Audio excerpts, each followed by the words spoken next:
तुम्ही पाहत आहात MCN न्यूज मराठी। बुलढाणा जिल्ह्यातील धाड बसस्थानक पुनर्बांधणी कामात प्रचंड भ्रष्टाचार आणि गंभीर अनियमितता झाल्याचे उघड झाले आहे।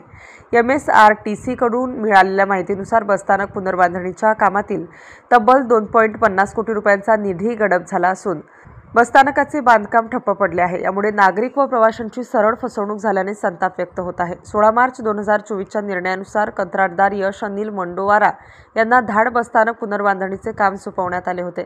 कार्यदेशाप्रमाणे 15 फेब्रुवारी 2025 पर्यंत ही कामं पूर्ण होणे अपेक्षित होते। मात्र आजतागायत फक्त 65% कामच झाले असून उर्वरित काम ठप्प आहे। तर झालेल्या बांधकामात सुद्धा निकृष्ट दर्जाचे साहित्य वापरल्याचा आरोप करण्यात येत आहे। महाराष्ट्र सार्वजनिक बांधकाम नियमावली 1971 व कंत्राट नियम 2013 चे उल्लंघन झाल्याचे यावरून स्पष्ट होते। तसेच भारतीय दंड संहिता कलम 406-409 नुसार सरकारी निधीचा अपहार सुद्धा या कामात झाला असून भ्रष्टाचार प्रतिबंधक कायदा 1988 अंतर्गत शासकीय अधिकाऱ्यांचाही यामध्ये सहभाग असल्याचे दिसून येते। तर करार कायदा 1872 नुसार थेट नुकसान भरपाई व दंडाची तरतूद असल्याने या प्रकरणातील दोषीविरुद्ध उच्चस्तरीय चौकशी करून फौजदारी गुन्हा दाखल करण्याची मागणी नागरिकांकडून करण्यात येत आहे।